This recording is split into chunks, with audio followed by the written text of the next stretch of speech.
Yep.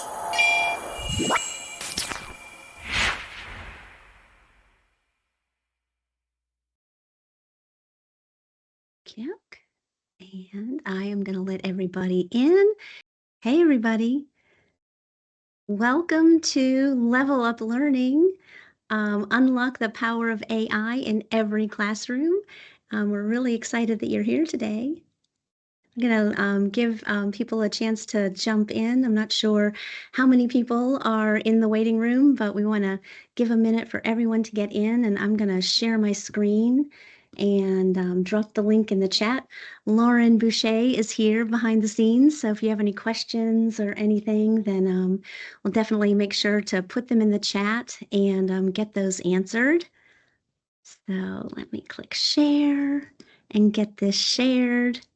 So you guys should be seeing the intro screen. The link to the presentation is go.ncdpi.gov/level up learning, all lowercase. And that will get you into the slide deck. And it's in presentation mode right now, but don't worry, at the very end of the slide deck, there's a link where you can make a copy and it'll put it right into your Canvas so you can have access to the slides and use them and get copies and do anything you want to with it. So we are going to go ahead and get started. There's lots of information in here, lots of things to click on, and some chances to ask questions and do a lot of interactivity. So don't be afraid to throw a question into the chat if you need to. If I'm going too fast, definitely put a question in there so that you can slow me down. I definitely want this to be something that is really useful, so you get some classroom applications into how to use images in your classroom, and especially how to use Canva images to create things that you can use with your students, and then also ways that you can use Canva and AI image generation with your students. So there are some tips for teachers, for you, and then also tips for you on how to use Canva AI image generation with your students and aligned with your standards. So if there aren't any questions, I'm just going to go ahead and get started. We good? All right, here we go. Let's see. So our agenda for today is to do this quick welcome. I've got an activity called Let's Ask AI that you can customize for your classroom in your teaching area. And then we're going to unpack some existing AI images and then jump into some more details about Canva's Magic Media and Magic Studio. So my name is Stacy Lovedahl. I'm the Western Regional Consultant for NCDPI's Digital Teaching and Learning Division. And before that, I was an instructional technology facilitator with Catawba County Schools. And then before that, I was a middle school science teacher. And they gave me one internet connection in my science classroom. And I don't know, that was all she wrote, right? It just was my hook to realizing that technology was like this window to the world. And that was, just really a fantastic thing for me and my students. So let's do a quick little activity here with the Level Up Padlet. So if you guys would click over here to this link on this first screen and open up this Padlet, there's a column there for a quick little welcome activity. And I'm going to open that up so that you can see it on my screen. And in this first column, if you would click a post, and you can click anywhere on the screen because it's okay if it lands in the wrong location. We can always move them around later. And open up a post and decide on that agenda which one of the things that we're going to cover in the next 55 minutes or so is most interesting to you. Are you here for the asking ChatGPT or AI about image generation and just brainstorming ideas? Are you here for unpacking AI images and looking for the ways to use images in your classroom? Or are you here for the Canva AI image generation and Magic Studio and Magic Media? So which one of those is really kind of the thing that you're looking forward to? And that'll give me an idea of kind of where you guys are at.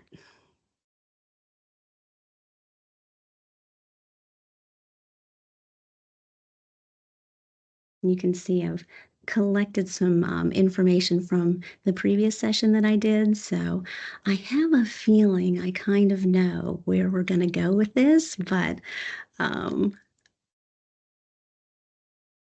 I like to ask just to make sure. Should never make assumptions, right?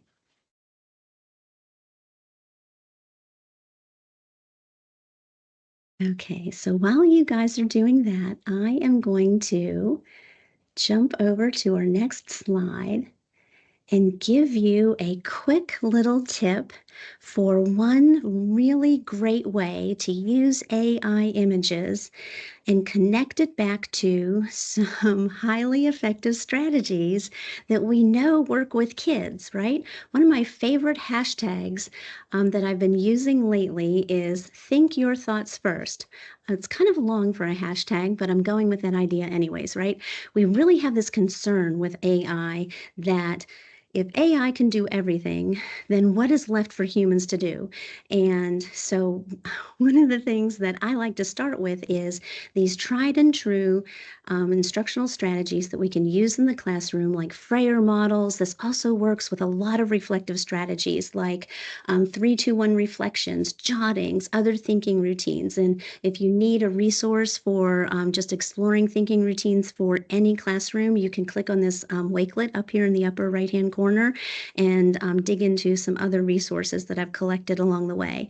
But one of the ones that I love to do with students is to either have them work alone or work in pairs or groups on those high impact words, especially in science and social studies and any content area, and do a Freyer model. So they might come up with 2 or 3 adjectives for a word, some supporting details, and especially in science class, a lot of times it's involving a lot of drawings, right? You might draw an example, you might draw your non-example, and a natural way to supplement that idea is to go over to an image generator, an AI image generator, and in this case, the example is Padlet. So, but you could use anything. You could use Canva, you could use Adobe Firefly, but the example I've got here for you is going over to Canva and using a feature that they have called I Can't Draw. And in our AI, our Level Up Padlet, you could experiment with this idea and jump over to the Padlet and click on the second column, and I'm going to jump over here and just show you how this would work. If you clicked on the second column, opened up a new post, and at first, you're not going to see where the I Can't Draw feature is because Padlet has added it relatively recently, and you have to open up the additional choices. So on my screen, it's going to be located right here where it says plus 12. On your screen, it might be a plus 11. It might look a little bit different, but click this additional button right here and you'll see all of the choices that Padlet has. And right here is I Can't Draw. So once you have your students do their Freyer or do their 3-2-1 reflection, or in general, think their thoughts first, they can use that information that they have reflected on to go over to their AI image generator and use that information that they have thought of to create a prompt and to turn their thoughts into an AI image. So in this case, they would write what they want to draw and try to express their thoughts on your class or your content as an AI image. But before they do that, I would always teach them how they would take their thoughts and create a high quality prompt. So rather than just saying, something really quick like, I don't know, show me cell division or show me the 4 steps of mitosis or something really superficial, you could explain this example prompt that Padlet has to go along with their AI image. So here we have an expressive oil painting. So this prompt is really intentional that Padlet has provided. They've used a really good adjective to say expressive. They've chosen to say oil painting to describe the image that they wanted to see. So oil painting is not watercolor, which is really kind of gentle and quiet. They wanted to express their image in really strong colors, like an oil painting. And then the basketball player dunking, so that's what they're trying to depict. So that's pretty straightforward. And then an explosion of a nebula. So explosion was all the energy that they wanted to express. So that's a really strong word. And then of a nebula. So they wanted to have this fantastic outer space background. So they chose nebula, but they could have chosen anything, right? They could have had explosion of a volcano or an explosion of a car. So they really could have picked anything, but what they wanted, they decided to have this really neat background of the background of outer space. So when you're first getting your students into creating an AI image, this quick little prompt that Padlet has provided gives them a way to, in just a few words, create a really high quality prompt. And what I would say if you were doing this with your students is in the very first little activity with doing some AI image generation, you are doing creative writing, you're having them pay attention to detail, you're using expressive language, and then Padlet gives them 4 choices, and they have to choose which one best expresses what they were imagining from the content that you were having them reflect on.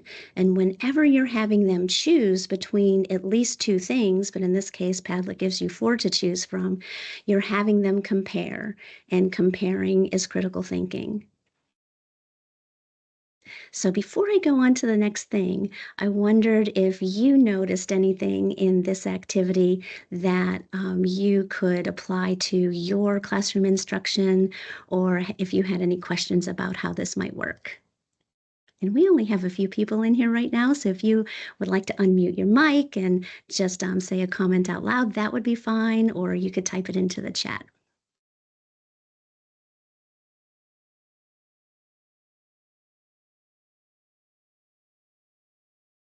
Stacey, I like the idea of going through tools like maybe Ideogram or Adobe Firefly, where you have like the community images, where you can get the prompts for them and see if there are any like commonalities as far as like we have sentence structure in English. Like, I wonder what structures we could come up with for prompt AI image prompting that we could give to students to give them a place to start. Like you said, okay, so adjective A, then an adjective, then a type or style, Mm-hmm. and then providing like a keyword list or something like that. I just didn't know that, like, I think that would be a very useful tool for students and teachers. I I think don't that know if would there's, I don't know if I there's think that anything would out be there like really that. cool. And the thing about a lot of these image generators in Ideogram or Canva's Magic Media is you can experiment with them and have, if you had a group of students and you gave them, these challenges, you could have each one do different examples, and they could compare and have a discussion about it. It would be a great way to use AI and have the kids doing something that is highly engaging, and then also have them talking about your content, and that would create a memorable experience for them, and they would be more likely to remember the topic that you're having them learn about.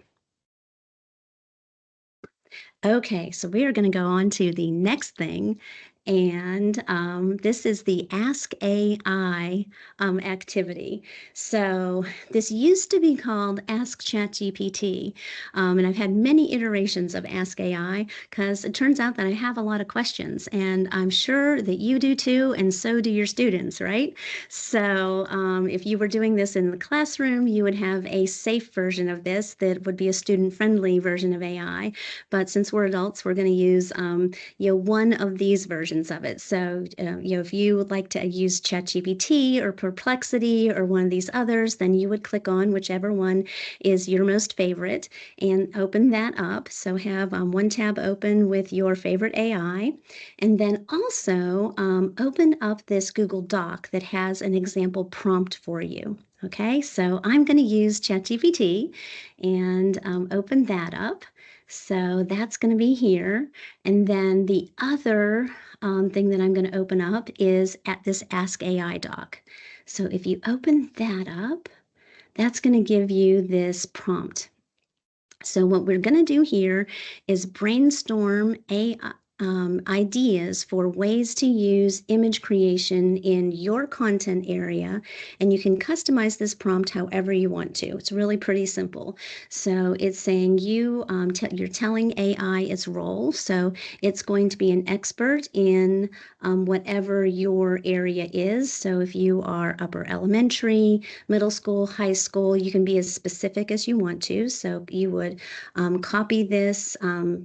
You can do file, make a copy, and put a copy in your Google Drive, and then customize however you want to, or you can just copy this straight into your prompt box in your AI and customize it there, however, whichever is most convenient for you. So you're an expert in generative AI, and then customize this how to suit your needs. You're telling it you're an expert in being an ISTE certified educator, that you are an expert in designing instruction that personalized learning for students and gives them voice and choice.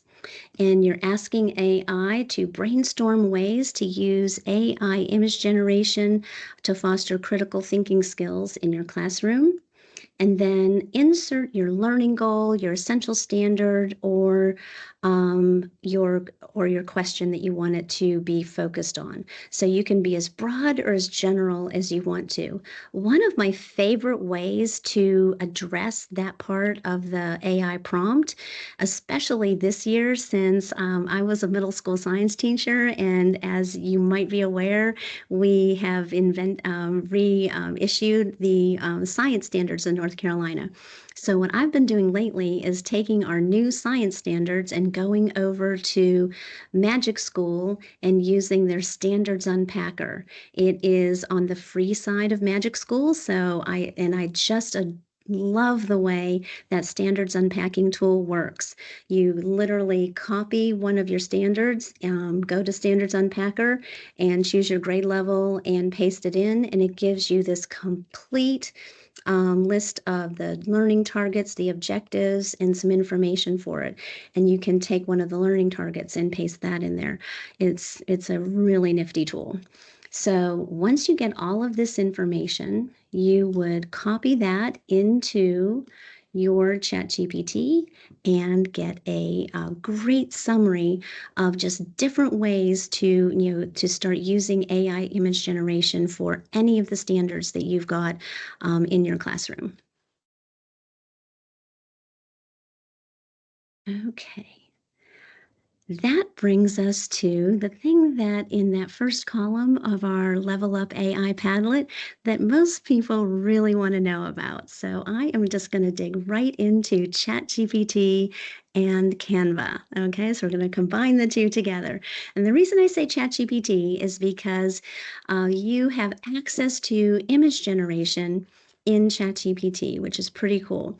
So the first example that I want to give you is an example where you as a teacher can create an image and then use that with your students to do some image analysis, because as we know, we have this tremendous, and by we, people, have this tremendous ability to generate AI images and then release them out into the world for good or for not so good.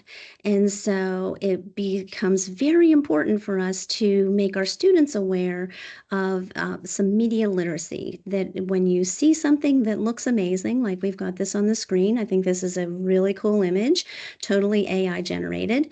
And at first glance, it looks like it might represent something having to do with the early colonial America and trade, right?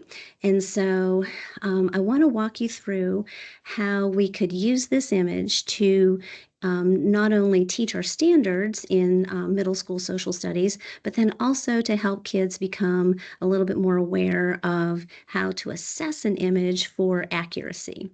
So in this case, the teacher would create an image having to do with their standards using ChatGPT, and then walk students through the process of analyzing the image and then explaining how the image represents the concept, then explain and have the students explain what the image leaves out, and maybe how it misrepresents or what errors the image might contain, and then teach kids how to actually correct the image so that it is more accurate. So that's the overall process that would happen with this one image. Now it starts with a teacher created image rather than a student created image. So if you're taking a look at this right now and you know about the history of one of the concepts that we teach in middle school is the road to the American Revolution, right? And if you're looking at this image, can you at first glance see ways that this represents accurately early colonial America and inaccurately? Can you detect things that are correct or incorrect about this image?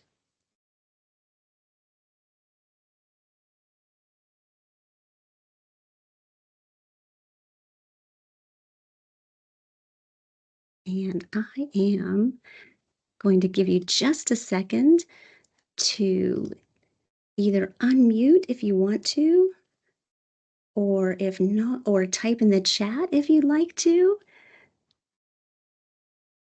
But so the way this image was created was because teaching middle school science and having gone to middle school, I feel like I know about the road to the American Revolution, and I taught across the hall from Mr. Simmons, who taught middle school science or social studies, and we worked together on that.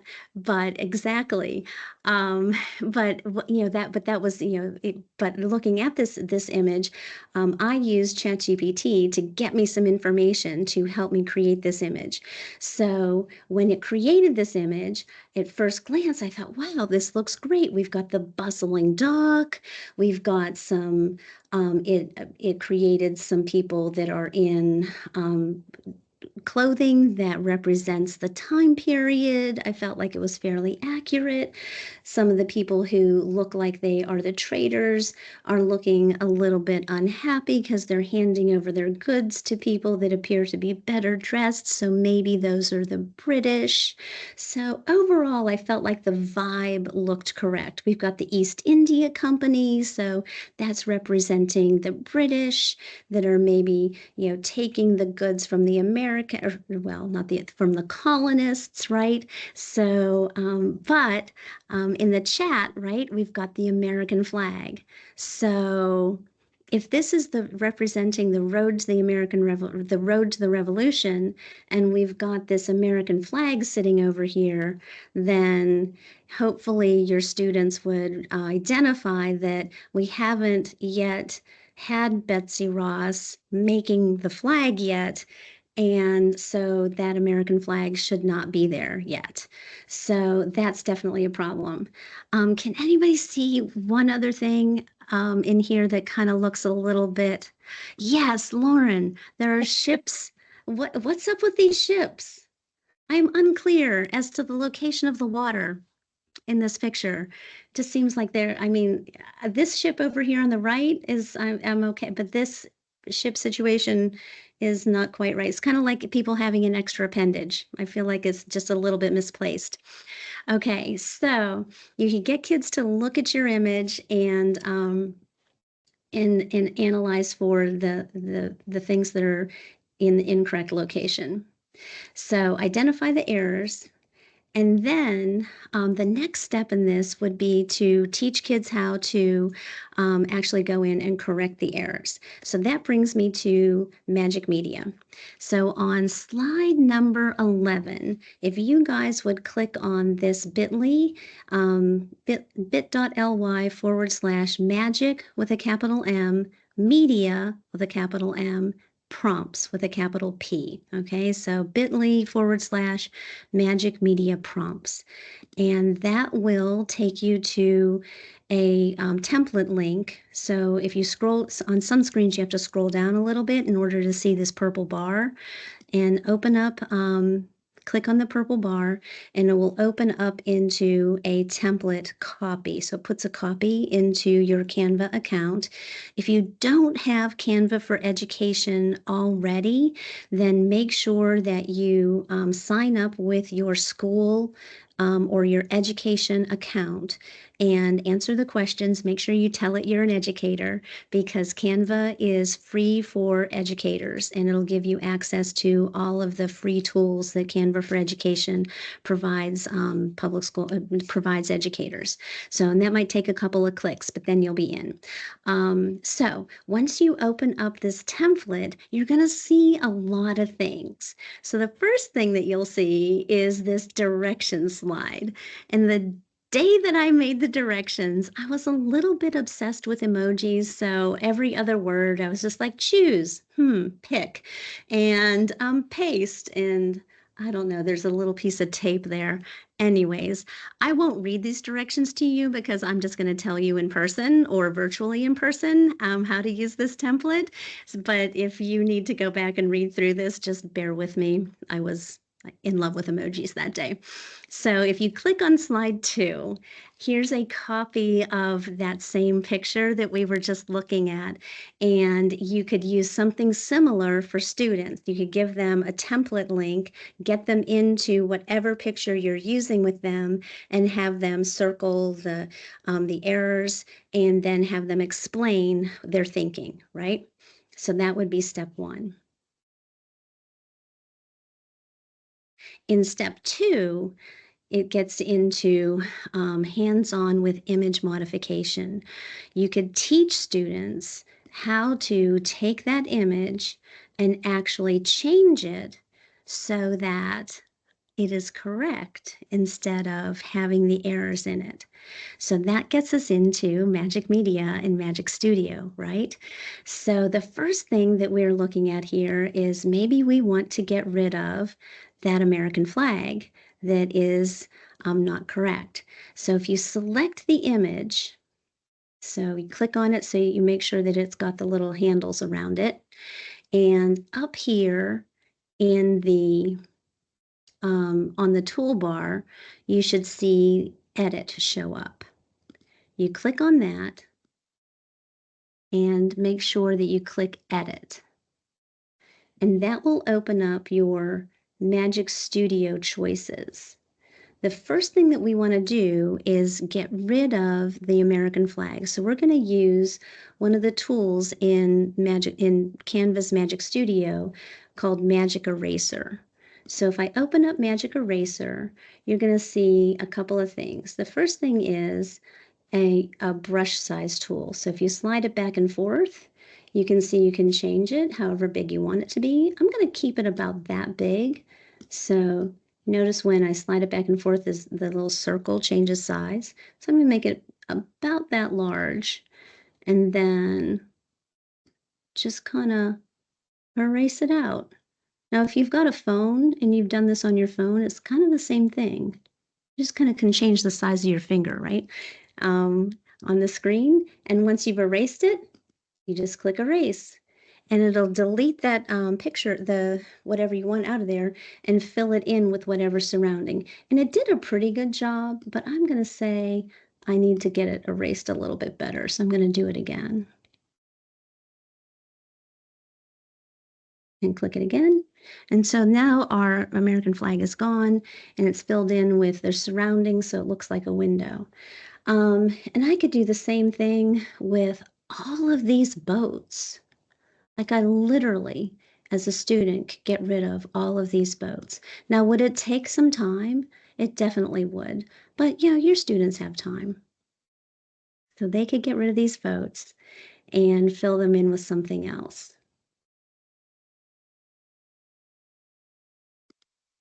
So have them use Magic Media and edit this picture.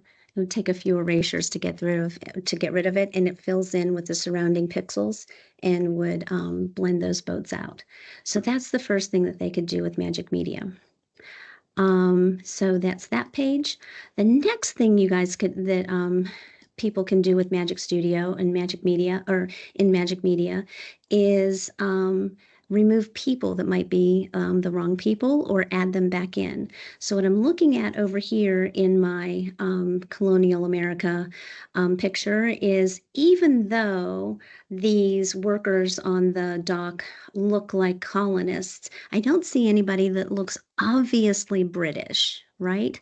So if I am wanting to add those people, add some British people in that look maybe obviously wearing red coats or are styled a certain way, I can grab them out of there.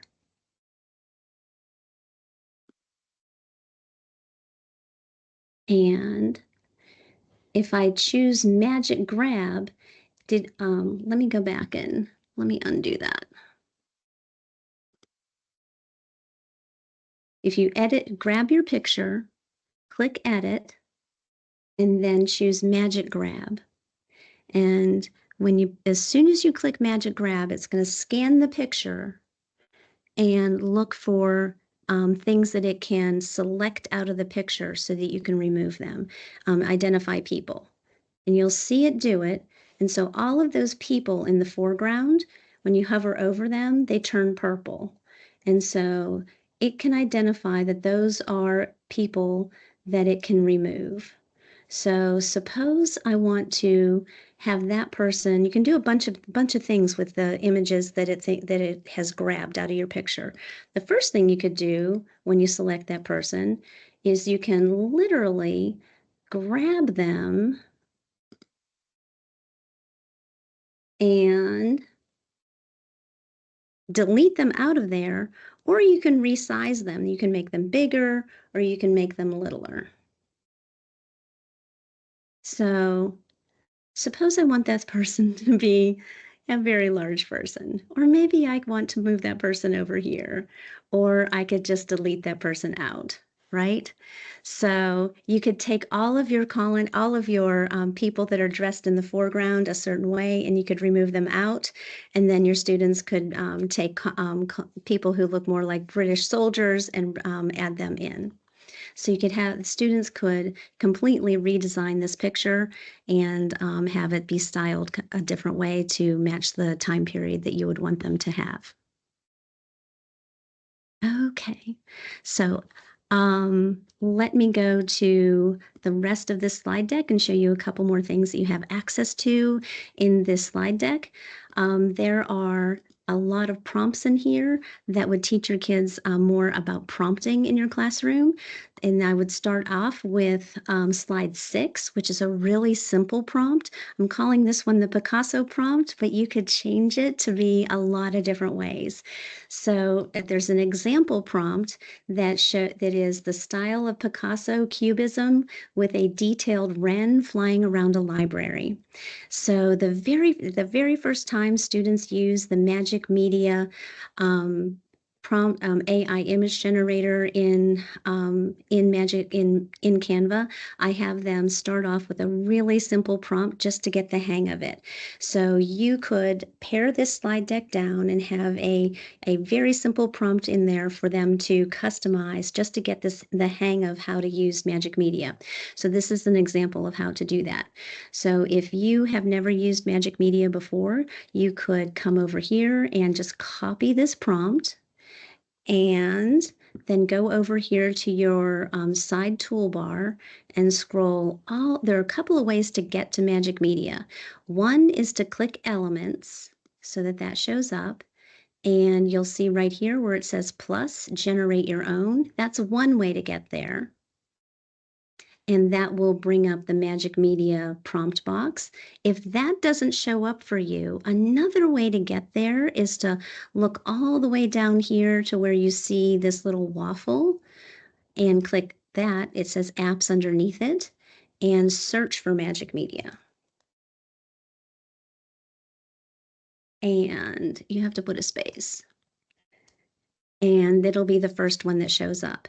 Either way, once you get this open prompt box, paste this information into this prompt box and click generate.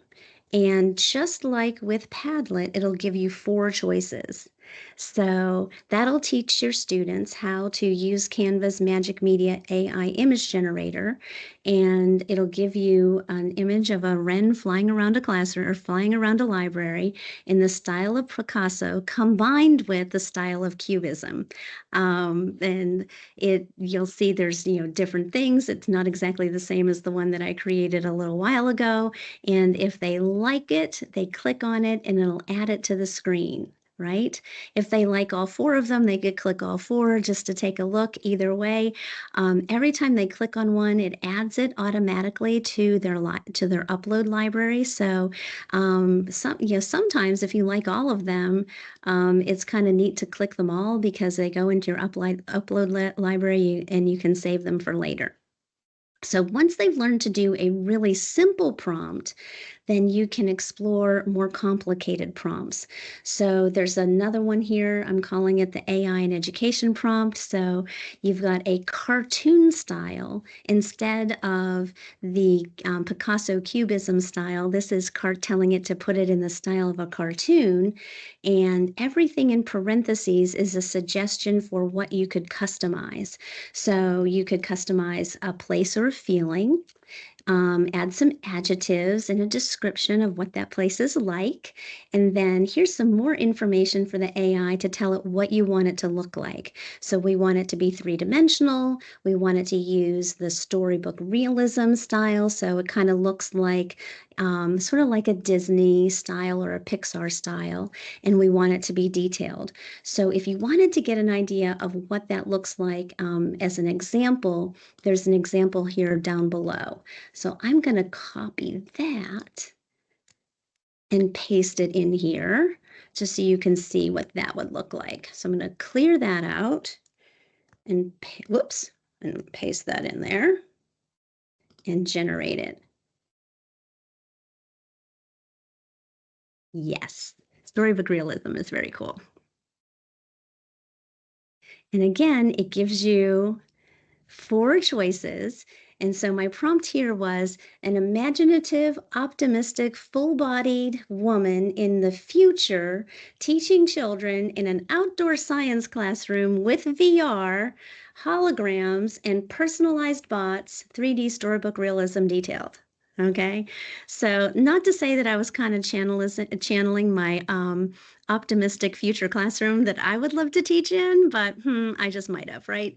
So if you like those, you would click them and put them over here so that you could see what that might look like. So it looks like kind of a nifty place, right? So again, those show up in here. So here's another one, cartoon storybook realism character prompt. And you can see as this slide deck goes on, they get more and more creative and more detailed. So you want to start off simple, right? And then once your kids get the hang of it, they're going to really start experimenting and having great ideas. Definitely.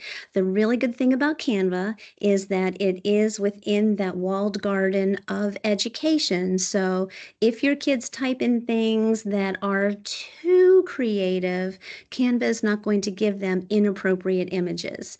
It will give them a little crossing guard sign with a red exclamation point and say that the images don't meet their standards and their guidelines, so you won't get anything inappropriate out of the Canva image creator.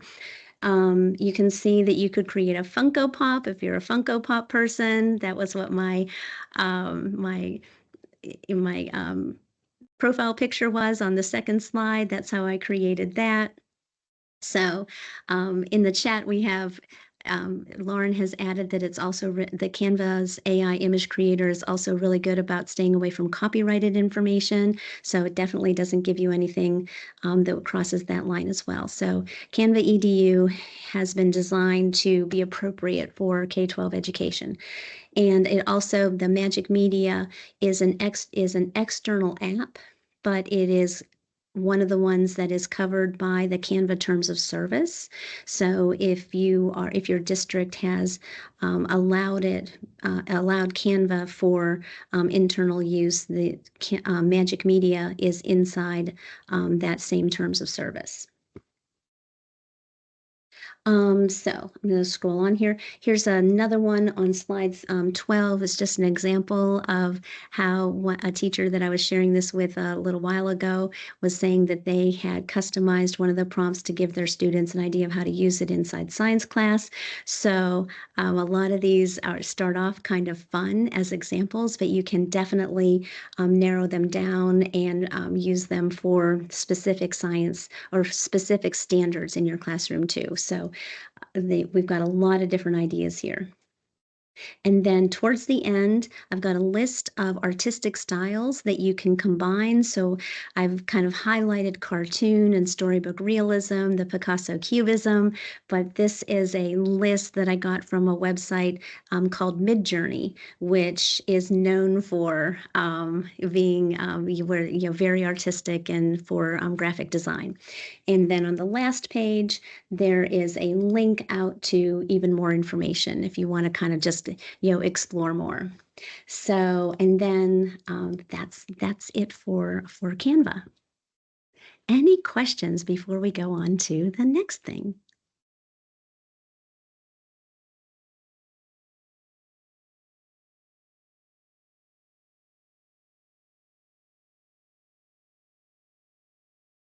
You're welcome. Yes, it is. You could play around with ways to use Canva and this, and just doing AI image creation for a really long time. There are a lot of applications. Okay, so we did a little bit with Magic Eraser. We did a little bit with Magic Grab, but there are other features in Canva's Magic Studio that I wanted to make sure that I showed you. So here's the complete list: background remover, grabbing text, Magic Edit, and Magic Expand. So let's take a look at those. I'm gonna jump over here and make sure that we do those. Okay, I think I'll. Oh no.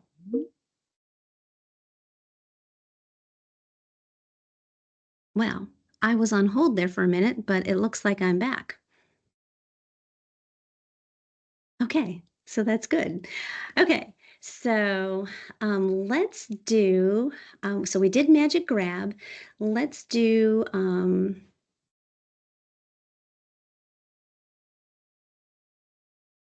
That kind of threw me for a loop.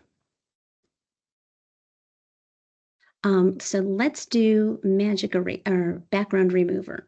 So similar, we're going to go grab a picture, any picture that you'd like to play with. So in that template, I've got this picture that has a really nice couple walking their dog, and then this lovely neighborhood in the background. But maybe we want to put our couple someplace else. So we're going to make sure that they're selected and find that edit tool and click edit, and then click background remover, and it'll literally just remove their background. Sometimes it takes a little bit longer. This time it was really fast, not sure why. So now we have their background removed, and we can go over here to elements and let's search for the beach. They've decided that they want to go to the beach, so they'd much rather be here. And so I found a really cool picture, and I'm going to select the picture and use set image as background.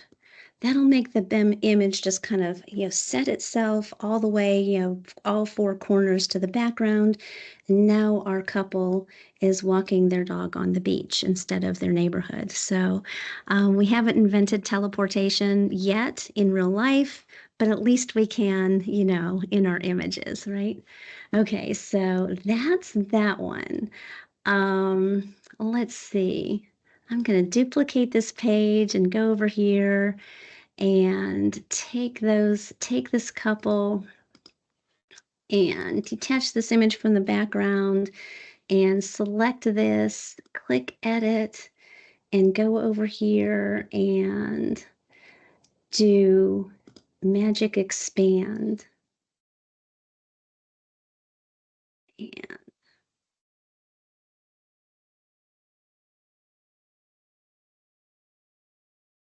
see what happens when I magic expand them.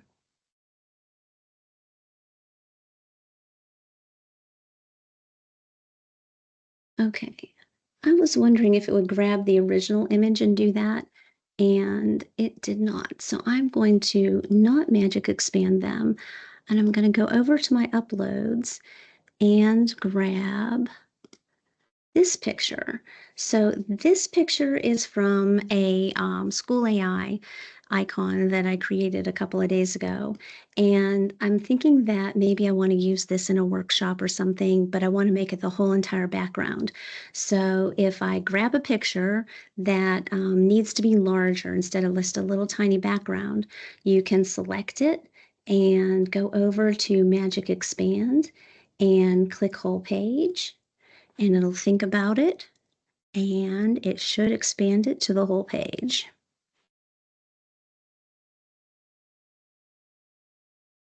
And in this case, it gives you a bunch of choices, right? So this one's looking a little funky.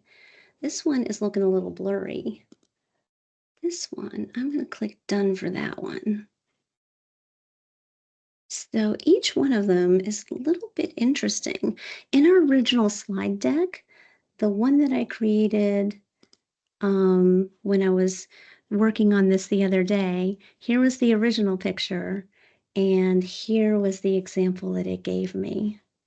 So I really liked the way it gave me the moon up here in the background and all of these swirling colors around the sides. So sometimes Magic Expand has a little mind of its own. Sometimes it works out really, really well. So I was working on a project where we had book covers the kids had created, but the book covers were portrait, and they wanted their page to be landscape. So we expanded them to the right to have them take up the rest of the page. So that turned out really, really well. So that is Magic Expand. Let's look at the next tool is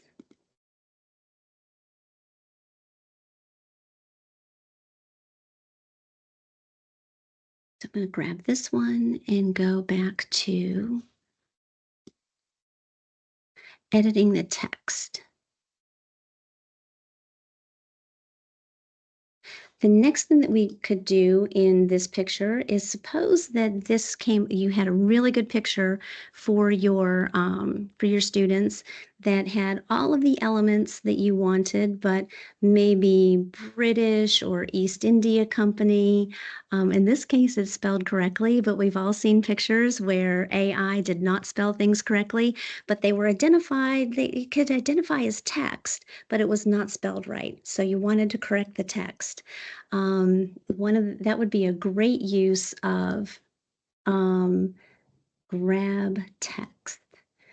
So if you click on grab text, it'll go through and identify all of the letters, and you could select them and grab them out of there and delete them. Or if you wanted to, you could just move them around. Okay. Let's see. And then the last one we need to work on is Magic Edit. So the next one we have is, suppose we have this American flag. I'm gonna get this out of the way. I'm gonna select this, and we have Magic Edit. I'm gonna grab this, and suppose we've got an object that we want to get rid of. So we're going to delete that. And instead of, wait, we've deleted that. And instead of a American flag, we want to replace it with a, let's see, a British flag. So it would be more appropriate. So it'll generate 3 copies of it, and you could choose the one that looks the most appropriate. So I'm going to say that because it looks like it would kind of fit the design. And you could replace it with whatever you want. Now, I'm doing a British flag because, I wanted to kind of match the aesthetic of the picture. But if you were a middle schooler, I don't know, maybe you would replace it with a parrot or a treasure chest, or, your kids might be more creative in what they had replaced it with, but you could have them, the kids would probably do whatever they wanted to do. Okay, so those are all the tools for Magic Studio in Canva that you can have your students use for this project where they're taking an AI generated image that you have designed for a particular standard, and then analyzing it for errors, and then going through and fixing it to be more appropriate for the time period. And the last thing that I wanted to do before we wrap it up, because I've got a couple more minutes, is to show you the chat and the process of how I got to the standard and that information that generated that image. So over here in my chat GPT, I started off with a really cool chat that generated that image. I'm going to drag that over onto my screen so you guys can see that. It is the standard for social studies was The Road to the American Revolution. And not being a social studies teacher, I had to start off with some real basic information and unpack the standard using Magic School's standard unpacker. And it gave me the essential standard. And I got that and I gave that to ChatGPT and started asking it some what the key factors were. So it gave me this information about mercantilism, taxation without representation. So, jogging all those memories. So this all seemed correct to me. Now, if I were the social studies teacher, right, and a subject matter expert, I could look at this even more specifically and make sure that the details were correct. But I decided to start off with the first bullet, mercantilism. So I scrolled down here and I said, okay, generate an image to represent this key factor. So that's how it came up with this image. So you can imagine if you were doing this for your subject and your specific standard, and you had unpacked it, you had the details, and you asked ChatGPT, you could get an image that you knew the details of, and you could say, but you, in this particular case, you definitely want something that is mostly accurate, but has some inconsistencies that you could have, that you wanted students to be able to identify, right? So the process turns out to be quickly unpack with some information from either your favorite AI or Magic School's Standards Unpacker, and then come over to an image generator. It could be ChatGPT or Ideogram or something else. I have to admit, I tried Canva's Magic Media, but the quality of the image was much better in ChatGPT's image generator. So that's why I chose this one. And then I also asked ChatGPT for some more information about why it thought that image represented the road to the revolution the way it did. So I just had some background information for myself. So it was a pretty cool process. I had fun playing around with this. So that is going to bring me to the end of this section. And I just wanted to leave you with this quick thought about my call to action for everybody is in this AI journey that we're taking this year with all of these different tools and all of these amazing capabilities that just seem to be changing and improving and challenging us with new ideas all the time. Is we have on the one side, ways that we can use AI as educators, as part of our workflow, and ways we can use it with students. And then once we get comfortable with them, how can we use AI with our students to help them gain the skills that they need to, improve the way they're learning, and then especially how they're able to navigate everything that they're confronted with when they see AI generated images in real life.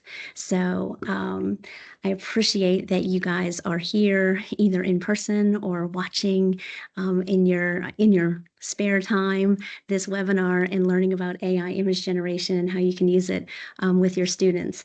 This is the feedback form, so please, we appreciate your feedback and use it in to improve what we're providing to people on these Wednesday webinars. And it will send you the CEU form, so please do that. And you can click this link to make a copy of these slides and put them into your Canva. You are welcome to use them however you choose. And we thank you for being here and hope that you check out the website and tune in this afternoon to the next one and to the rest of them that we're having on Wednesdays throughout the year.